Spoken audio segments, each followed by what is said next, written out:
नमस्कार दोस्तों, my self Seema Singh. I hope आप सब बढ़िया होंगे। जैसा कि आपको पता है, हम यहाँ पे होम साइंस के टॉपिक कवर करते हैं और आज जो हमारा टॉपिक है वो है ऊन या वुल। तो आज हम देखेंगे कि जो वुल होता है वो क्या होता है, हमें कहाँ से प्राप्त होता है, ये प्राणिज्य जगत का रेशा है या वनस्पति जगत का रेशा है। ये सारी चीज़ें हम डिटेल में इसका इंट्रो टाइप देखेंगे कि ऊन का परिचय देखेंगे आज। ठीक है। अगर ऊन की बात की जाए तो ऊन हमको कहाँ से प्राप्त होता है? ऊन हमें प्रकृति से प्राप्त होता है और प्रकृति में से हमें कहाँ से प्राप्त होता है? प्राणिज्य जगत से प्राप्त होता है। ठीक है। जैसे हमने लीलन और कपास को देखा था, वो हमें वनस्पति जगत से प्राप्त होता है, वैसे ही हमको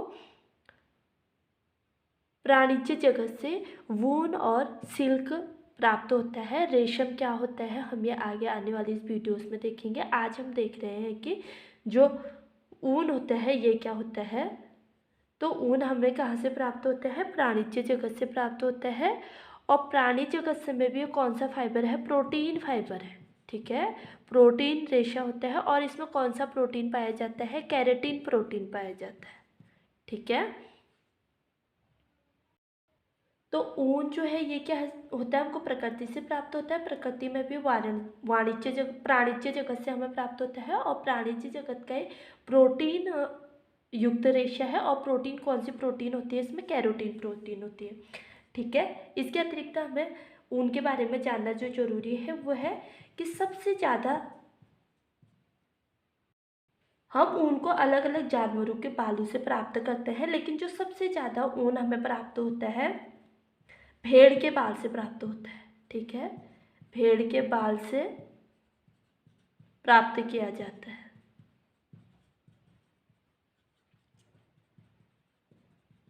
और जो ऊन का इतिहास है ये कितना पुराना है? जैसे हमने लीलन का इतिहास देखा था कि 10,000 वर्ष पुराना लीलन का इतिहास है।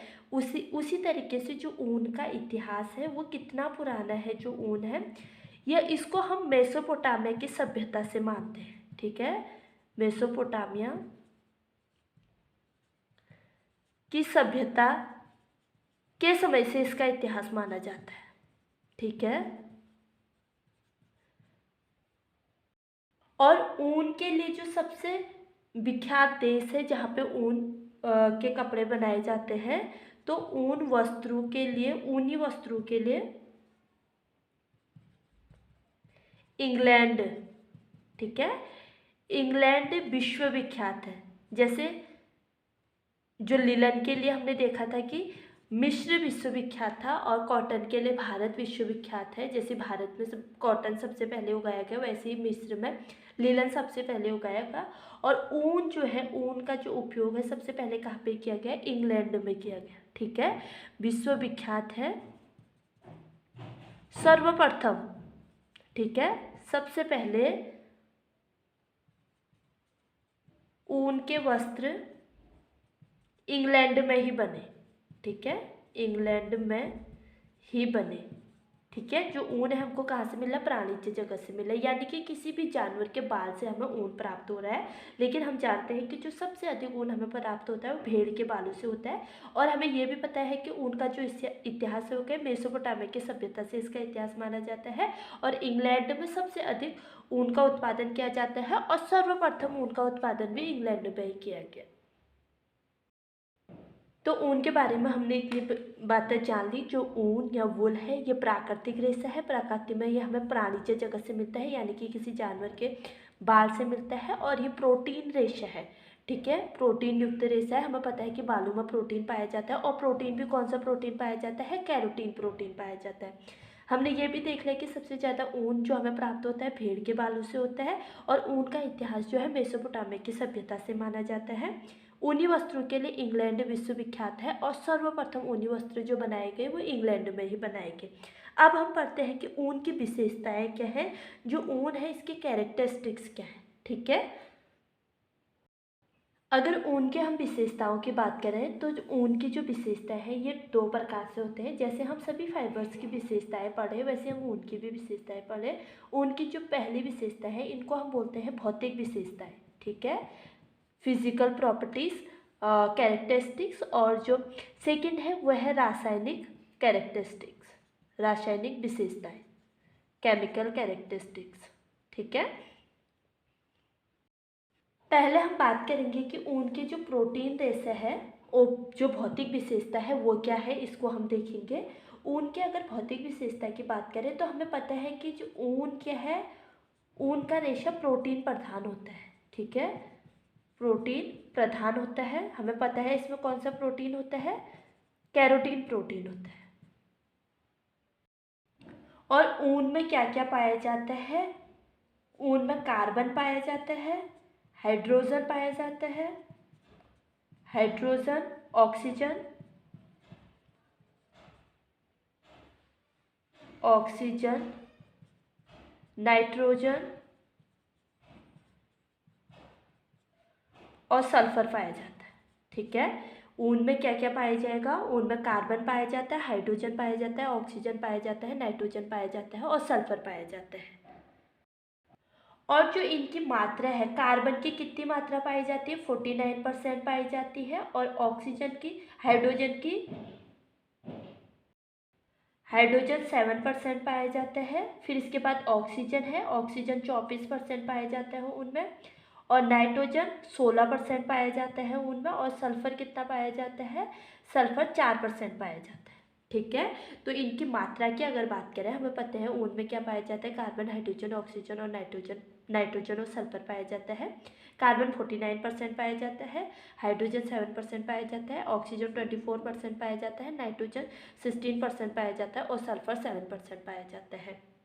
और ये सारी चीज़ें मिलके, ठीक है, ये सारी चीज़ें मिलके ऊन में क्या बनाते हैं, कैरोटीन प्रोटीन बनाते हैं। ठीक है, कैरोटीन नामक प्रोटीन का निर्माण करते हैं, प्रोटीन का निर्माण करते हैं। ठीक है, ऊन में जब इतनी सारी चीज़ें मिलती हैं, कार्बन, हाइड्रोजन, ऑक्सीजन, नाइट्रोजन और सल्फर, और यही सारी चीज़ें मिलके क्या बना रही है, हमारी कैरोटीन प्रोटीन बनाती है। अगर जब हम माइक्रोस्कोप से ऊनी रेशे को देखते हैं, माइक्रोस्कोप से ऊनी रेशे को देखने पर, रेशों को देखने पर 3 परत दिखती है। ठीक है, 3 परत दिखती है, वो कौन कौन से हैं उनके बारे में हम बात करेंगे। सबसे पहली परत जो दिखती है उसको हम बोलते हैं बाह्य परत। ठीक है, बाह्य परत। और सेकंड परत जो दिखती है उसको बोलते हैं मध्य परत। और थर्ड परत जो दिखती है उसको बोलते हैं अंतः परत। ठीक है, अब जैसे हमें ऊनी रेशा माइक्रोस्कोप या सूक्ष्मदर्शी से देखने पर इस टाइप का दिख रहा है, तो ये क्या हो जाएगा, बाह्य परत हो जाएगा। इस बाह्य परत को हम क्या बोलते हैं, क्यूटिकल बोलते हैं। ठीक है, क्यूटिकल बोलते हैं। और इसके बाद जो इसका मध्य परत होगा कुछ इस तरीके से दिखाई देगा। सूक्ष्मदर्शी से जब हम ऊनी रेशे को देखेंगे तो उसका मध्य परत कुछ इस तरीके से दिखेगा। और जो बीच में ये परत बनी है इसको हम बोलते हैं मेडुला। ठीक है, जिसे हम मेडुला, इसको क्या बोलते हैं, मध्य परत जो है इसको मेडुला बोलते हैं।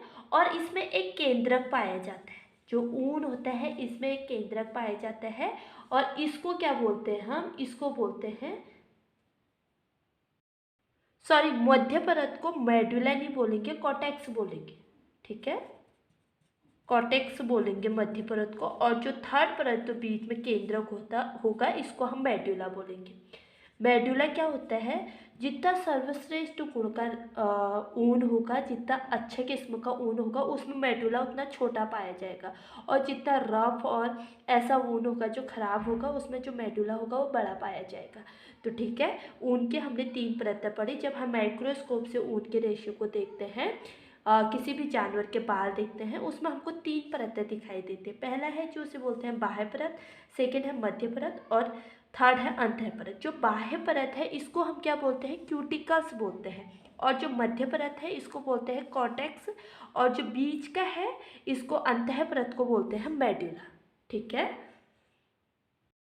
जो क्यूटिकल है इसका काम क्या है, क्यूटिकल क्या कार्य करता है, हमारे रेशों को सुरक्षा प्रदान करता है। ठीक है, जो ऊनी रेशा है उसको सुरक्षा प्रदान करने का कार्य करता है, प्रदान करना। ठीक है, क्यूटिकल का काम क्या है? क्यूटिकल का काम है कि जो ऊनी रेशे हैं, जो भी रेशा है, उनको सुरक्षा प्रदान करना। ठीक, क्यूटिकल ये काम करेगा। फिर कॉर्टेक्स का काम क्या होता है?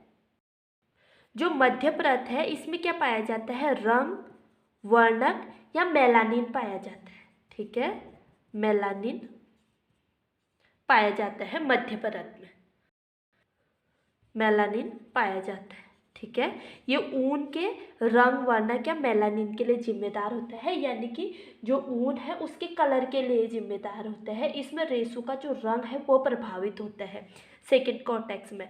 और मेडुला क्या काम करता है? जो मेडुला है, मेडुला क्या काम करता है? मेडुला नमी सोखने का काम करता है, नमी सोखने का काम करता है, सोखने एवं ऊन की रंगाई में सहायता करता है, रंगाई में सहायता करता है। ठीक है, मेडुला क्या कर रहा है? नमी सोखने में, ऊन की रंगाई में ये सहायता करता है। और जो मेडुला होगा ये सर्वश्रेष्ठ ऊन में क्या होगा? जो ऊन सबसे अच्छा होगा उस ऊन में ये छोटा होगा, और जो निम्न श्रेणी का ऊन होगा या रफ ऊन होगा उसमें जो मेडुला होगा वो बड़ा होगा। ठीक है, जो केंद्रक में मेडुला पाया जाएगा, जो ऊन निम्न श्रेणी का होगा उसमें बड़ा पाया जाएगा, और जो उच्च श्रेणी का सर्वश्रेष्ठ श्रेणी का ऊन हम बोलते हैं उसमें मेडुला छोटा पाया जाता है। ठीक है, तो हमने ये ऊन की भौतिक विशेषताएं देख ली। भौतिक विशेषताओं में हमने क्या देखा? जो ऊन का रेशा है प्रोटीन प्रधान रेशा है। ऊन में क्या पाया जाता है? कार्बन, हाइड्रोजन, ऑक्सीजन और नाइट्रोजन, सल्फर पाया जाता है। ऊन में कार्बन की मात्रा 49% पाई जाती है, हाइड्रोजन 7%, ऑक्सीजन 24, नाइट्रोजन 16 और सल्फर 4% पाया जाता है। ऊन का जो रेशा है उसमें जो कैरोटीन नामक प्रोटीन का निर्माण करते हैं, कैरोटीन नामक, ये सभी मिलकर कार्बन, हाइड्रोजन, ऑक्सीजन, नाइट्रोजन और सल्फर सभी मिलकर कैरोटीन नाम का प्रोटीन का निर्माण करते हैं। और जब हम ऊन के रेशे को माइक्रोस्कोप से देखते हैं तो उसको देखने पर इसमें हमको 3 परतें दिखाई देते हैं। पहला बाह्य परत, सेकंड मध्य परत और थर्ड जो है अंतः परत। जो पहला बाह्य परत है इसको हम क्यूटिकल बोलते हैं, मध्य परत को कॉर्टेक्स बोलते हैं, और बीच में जो केंद्रक में पाया जाता है इसको हम मेडुला बोलते हैं। जो क्यूटिकल्स होता है ये क्या काम करता है? ये रेशे को सुरक्षा प्रदान करने का काम करता है। और कॉर्टेक्स रंग वर्णक और मेलानिन इसमें पाया जाता है, इसके लिए जिम्मेदार होता है। और मेडुला क्या है? नमी सोखने में, ऊन की रंगाई में ये सहायता करता है मेडुला। ठीक है, ये तो हमने कुछ भौतिक विशेषताएं देख ली हैं ऊन की, कुछ और है जिनको हम आगे देखते हैं। अगर हम अन्य भौतिक विशेषताएं देखें ऊन की, जो ऊन के रेशे का व्यास होता है, इसका जो डायमीटर होता है वो कितना होता है? 0.005 से 0.0015 इंच होता है। ठीक है, ऊन के रेशे का जो व्यास होता है या इसका जो डायमीटर्स होता है वो क्या होता है? 0.005 से 0.015 इंच होता है। ठीक है, और जो ऊन का ये व्यास होता है ये अन्य सभी प्राकृतिक रेशे जितने हैं, जैसे कपास, लिनन और रेशम से क्या होता है? मोटा होता है। सबसे ऊन जो है मोटा होता है, किस किस से? कपास से, लिनन से और रेशम से। और ऊनी रेशों की लंबाई की बात करें तो ऊनी रेशों की जो लंबाई होती है कितनी होती है? 1 से 4 इंच तक होती है। और कभी कभी ये हमको कितना देखने को मिलती है? 7 से 8 इंच भी देखने को मिलती है, इंच तक भी होता है। ठीक है, वैसे सामान्य जो होता है 1 से 4 इंच किसी भी जानवर के बाल होते हैं, लेकिन कभी कभी अगर अच्छी जलवायु के कारण जो जानवरों के बाल हैं वो कितने होते हैं? 7 से 8 इंच भी देखने को मिलता है। और ऊन के रेशे में जो चमक की बात की जाए, इसमें जो चमक है वो कैसी होती है? इसमें 2 प्रकार से चमक को देखा जाता है। एक तो उत्तम कोटि के ऊन में, और सेकंड क्या है? निम्न कोटि के ऊन में।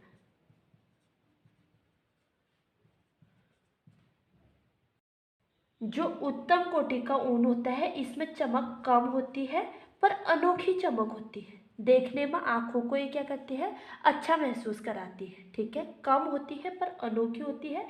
निम्न कोटि का जो ऊन होता है उसमें चमक क्या होती है? अत्यधिक होती है, लेकिन जो चमक होगा वो क्या होगा? आपत्तिजनक होगी। ठीक है, आंखों को चुभने वाली चमक होगी, आपत्तिजनक होती है। ठीक है, ये ऊन की चमक की बात हो, चमक देखेंगे तो उत्तम कोटि के ऊन में जो चमक होगी वो कम होगी, लेकिन अनोखी चमक होगी जो आंखों को रिलैक्स प्रदान कर रही है। लेकिन जो निम्न कोटि का ऊन होगा इसमें चमक क्या होगी, अत्यधिक होगी, लेकिन ये आंखों को चुभने वाली आपत्तिजनक चमक होगी। और जो ऊनी रेशों का रंग है, रंग कैसा होता है, सफ़ेद होता है और कभी कभी ग्रे भी देखने को मिलता है और काला भी देखने को मिलता है। जो रंग होता है ये किसके कारण देखने को मिलता है, ये वर्णक मेलानिन के कारण देखने को मिलता है। ठीक है, ये हमने देखा है कि ऊनी रेशों में जो कौन सा भाग था, कॉर्टेक्स भाग था। ठीक है, कॉर्टेक्स भाग किसके लिए जिम्मेदार था, ऊनी रेशों के चमक के लिए जिम्मेदार था। तो कॉर्टेक्स भाग के कारण जो ऊनी रेशा है ये वर्णक या मेलानिन सफ़ेद या ग्रे काले रंग का होता है ऊन। ठीक है, और ऊनी रेशों की जो मजबूती होती है, मजबूती कम होती है। ठीक है, कम होती है और जब ये भीग जाते हैं, भीगने के बाद इसकी जो मजबूती है वो कितना 25% से 30% तक कम हो जाती है, 30% तक कम हो जाती है। ठीक है, और प्रत्यास्थता का गुण। ठीक है, प्रत्यास्थता क्या होता है ये हमने टेक्सटाइल टर्मिनोलॉजी वाली क्लास में देखी है। अगर आपने टेक्सटाइल टर्मिनोलॉजी वाली क्लास नहीं देखी तो आप उसको देख सकते हैं, जिसे हम इलास्टिसिटी बोलते हैं। ऊन के रेशे में इलास्टिसिटी सबसे अधिक पाया जाता है। ठीक है, सबसे अधिक होती है। इलास्टिसिटी का गुण जो होता है वो ऊन के रेशे में सबसे अधिक होता है। इलास्टिसिटी क्या होती है, यानी कि खींचने के बाद, ठीक है, खींचने के बाद अपने पुनः आकार में बदल जाना ही इलास्टिसिटी कहलाता है। मतलब ये है कि ऊनी वस्तु जो स्वेटर है उसको जितना खींचना चाहे वो उतना खींच सकता है। तो इलास्टिसिटी का गुण ऊन में सबसे बढ़िया होता है, यानी कि सबसे अधिक इलास्टिसिटी ऊन में पाई जाती है।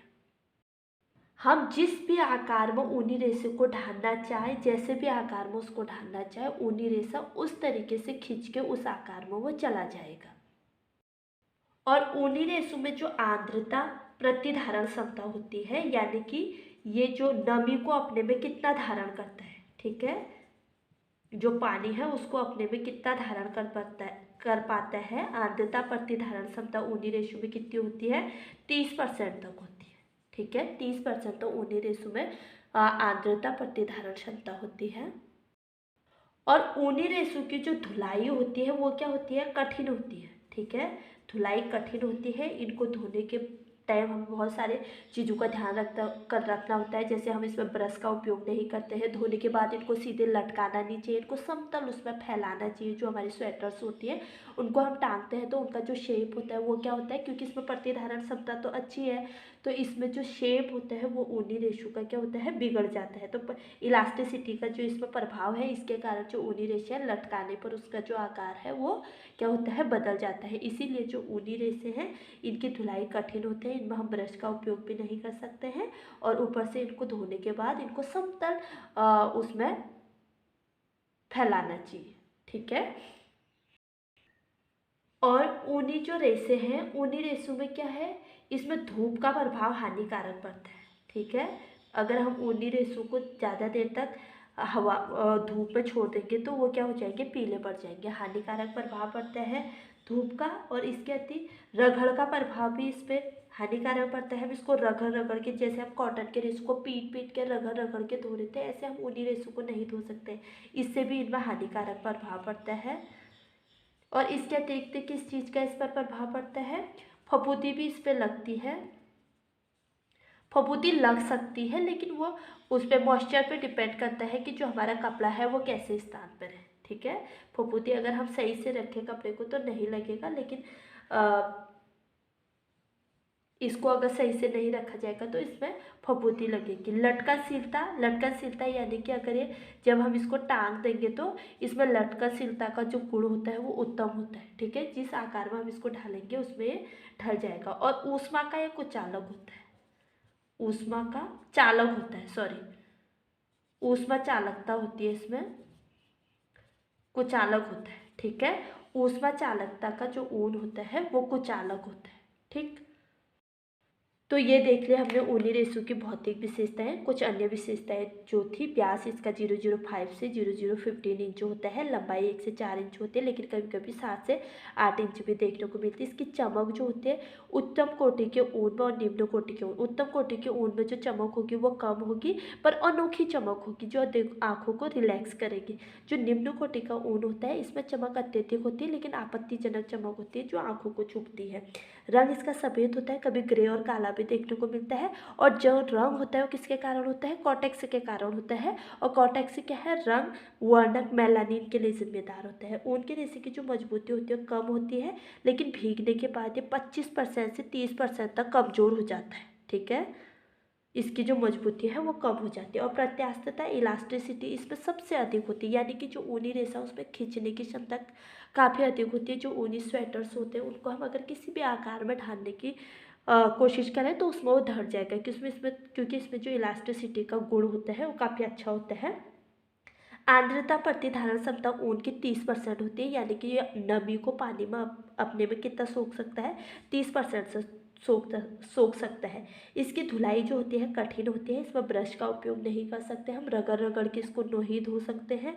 और इसमें जो है लटका के इसको सुखाने नहीं डाल सकते हैं। धूप का प्रभाव इस पर हानिकारक पड़ता है। धूप में अगर हम इसको लगातार धूप में ऊनी कपड़े को रखेंगे तो पीला पड़ जाता है। रंग का प्रभाव, रगड़ का प्रभाव इस पर पड़ता है, रगड़ रगड़ के हम नहीं धो सकते हैं। अगर हम इसको सही स्थान पे नहीं रख रहे हैं, मॉइस्चर वाले स्थान पे रख रहे हैं तो इसमें फफूंदी भी लग सकती है।